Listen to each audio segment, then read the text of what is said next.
This is Senior Algebra, Section 5.4, adding and subtracting polynomials here. So today we're looking at coefficients, terms, some vocabulary, and adding, subtracting polynomials here. So a little bit of vocab here.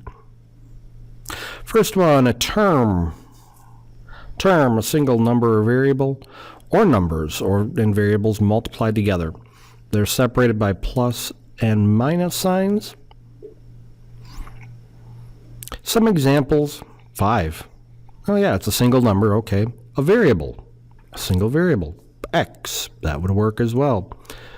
Or numbers and more variables multiplied together. So, an example would be 3x.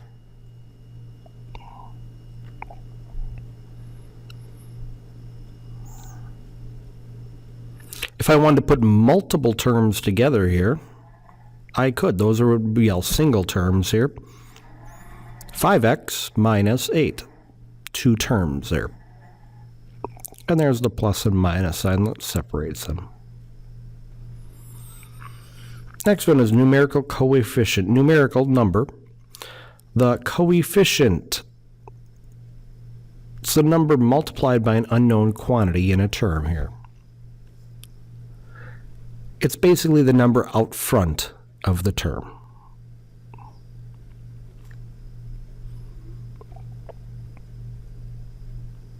An example, 5x. 5 would be the numerical, the number coefficient.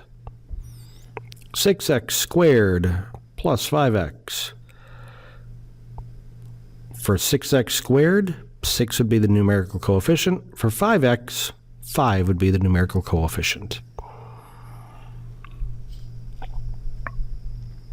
Next one, a polynomial, a term or the sum means addition, of a finite.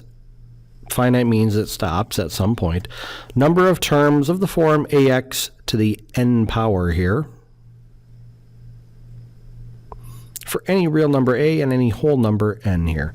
So there should be ax to the n power. N is a whole number. Remember, whole numbers, that is 0, 1, 2, 3, 4, 5, 6, 7, 8, etc. So a polynomial, a term, okay, 5x, that would work. Or the sum, and again, we can add negatives here, so that would be fine. Both these would be examples of polynomials. Now it does say it has to be a whole number here. So that's where you get the 1, 2, and 3, 1, 2, 5 from. If I had something like x to the negative 3 here, that would not be considered a polynomial here. So there's no negative exponents, can't have an x in the bottom there. It would not be considered a polynomial. Anything with a square root of x would not be a polynomial as well. Now we have a couple different types of polynomials, very specific ones. Mono means 1, so a polynomial with 1 term, 5, 3x. Binomial, 2 terms, 2x minus 8, 7 minus x. Both are binomials. Bicycle, that type of stuff, 2 terms. Trinomial, tri means 3, of course. Triangle, tricycle. So 3 terms. 3x squared is 1 term, 5x is 1 term, negative 7 or minus 7 is 1 term. The degree of a term, the sum, again, add the exponents of the variables. So in 6x squared, 2 would be the degree.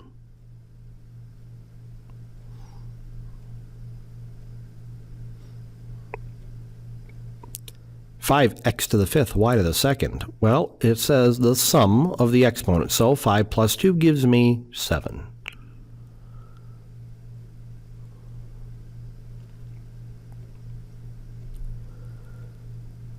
The next one, 6x squared plus 5xy minus 2y. Well, 2 would be the first one, 2 would be the second one, and 1 would be the third one. So on those 3 terms, those would be the degrees of the term. We talk about the degree of the polynomial. It's the greatest degree of any non-zero polynomial.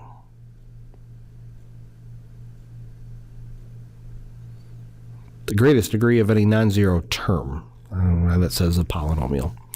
So if I look at this polynomial, I want to look at each degree. So in the first one, the degree is 3. In the second one, 2y to the 5th, it's 5. And the third one, it is 1. And in the fourth one, it is 8.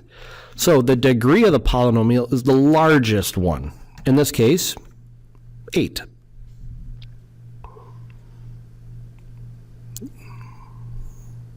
The leading coefficient kind of goes hand in hand with the degree of the polynomial. So it's the coefficient of the term that has the largest degree. So in the case of the one up above here, it's a degree of 8. So that term is my leading term. The leading coefficient would be negative 18.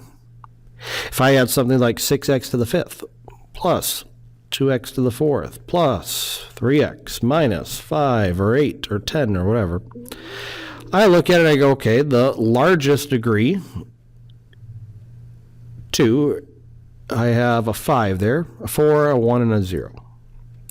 So the degree would be 5. The leading coefficient would be 6. And then the last one, like terms. You're talking about like terms. They have the same combination of variables, the same exponents. So examples of like terms, 6x, 5x, they both have an x in them. 7x squared y, negative 2x squared y. They both have x and y in it with the same exponent. So x squared y, x squared y. In this one, they both have an x and a y in it, but the degree or the exponents are not the same. So this would not, they would not be considered like terms, and I could not put them together. So in example 1, we're going to simplify here. When we have like terms, we can put them together, and we know that we've done this before. Negative 4x squared plus 7x squared is 3x squared. Well, why can I do that? Why can I add them together? Why does it become x squared? Why not x to the 4th? Well, it kind of goes back to this. If I remember back in algebra here, when I was distributing, I took the number on the outside, multiplied everything in the inside. Well, I'm going to undistribute. I'm going to look at this and I'm going to go, what is the same in both of those? Well, they both have an x squared in them. If I pull out the x squared out of both of them, I'm left with negative 4 plus 7, which we know is 3x squared. So again, visually, it's very similar to undistributing. Remember distributing? Take the number on the outside, multiply it to everything in. So if I had 6 on the outside, multiply it in, I get the 12x plus 30, etc. Well, I can pull numbers or terms that are alike out. So in this case, they both have an x, so I pull the x out. I'm left with 5 plus 7, which I know I can do, and that's why I get 12x.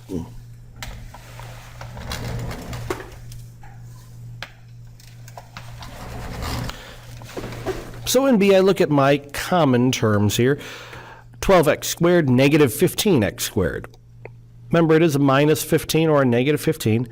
Okay, that is a positive 12. So the way I think about it is I have a positive 12x squared, a negative 15x squared. That gives me negative 3x squared, and then plus 5x. I cannot put those together. One has an x squared, one has an x. So in C, I look, what else has an x squared y? Yep, there it is. 3 and a negative 1, that's going to be 2x squared y. I look at my next one, x squared y squared. Oh yeah, there's an x squared y squared as well. I have a positive 5 and a positive 2. That's going to give me 7x squared y squared. And then negative 7xy squared, there's nothing that'll go with that, so I just write it.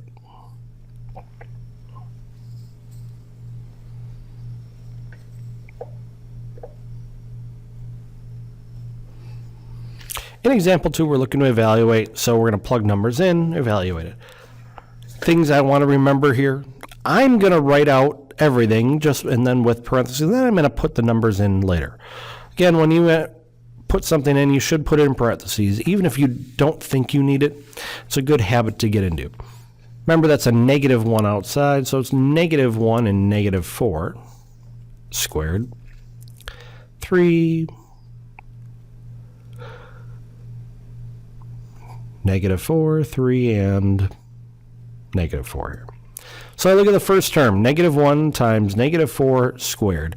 Well, I have to do my exponents first here. So -4 squared is 16, and 16 times -1 is -16. 3 cubed, it's not 9, it's 3 times 3 times 3, which is 27, times 2, which is 54. Minus the negative is plus. 5 times 3 is 15. And then the last one, 16 times 3, because I have to do that -4 squared first, is 48. Now, how do you add them together? It's up to you. It doesn't matter to me. I'm going to look, I have 15, I have -16, that's a -1. -1 from 4, that's giving me 3. I'm going to add the 3 and the 48 together to get 51. And 51 plus 54 is 105. However you want to add them together, that doesn't matter to me. All right, in example 3, we're going to be adding polynomials here. Doing it 2 different ways, horizontal and vertical. For right now, I do want you to show both ways, but which way you do it on a test, it's up to you, doesn't matter to me. So I'm just going to write out what I have here. Notice there's a plus sign in between them, so I'm going to take the first ones, add it to the second ones here. And now I'm going to look, what are our like terms? X cubed, yep, I can put those together to get 9x cubed. -4x squared, positive 5x squared. Now that gives me a 1x squared, or just x squared. There are nothing to go with the y's, so plus 2y. 2x, sorry. Bad penmanship. -8, -10, I put those together, I get -18, or -18. Now I'm going to do the same thing again. I'm going to do it vertically. So I'm going to, if you remember back in grade school when you had to add things vertically here, we're going to do that. So I'm going to write out what I have here in the first term. And I'm going to line up my like terms here. So if I look at the first term, I have 6x cubed. What other one goes with x cubed? Oh yeah, the 3. So I'm going to line them up vertically. 3x cubed, 5x squared, and the -10, oh yeah, that goes under the -8. So now I'm just going to add it down. 6 and 3 gives me 9x cubed plus 1x squared. There is nothing with 2x, so I just bring that down, and I have -18. Notice, same answer, just a different way to think about it. On your homework, I think they ask you to do it both ways. On a quiz or a test, you can do it either way. Doesn't matter to me. Subtraction, same idea, except what I have to do. There's a negative there, so I have to distribute the -1. I'm going to write the first term out, and then I'm going to distribute the negative. So that's -5x cubed, -8x squared, and then a negative, and a -10 gives me a +10. I look, what can I put together? The x cubes. Well, yeah, 2 and -5, that's a -3. -14 and a -8. That's -22x squared. 7x, nothing can go with that, so just plus 7x. And then -10, or I'm sorry, -8 and a +10 is a +2. And again, I'm going to do the same thing vertically here. I would still distribute my negative.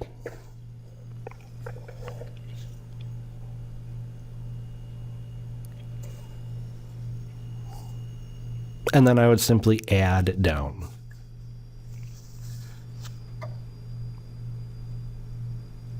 So I have a -5x cubed, a -8x squared, and a +10.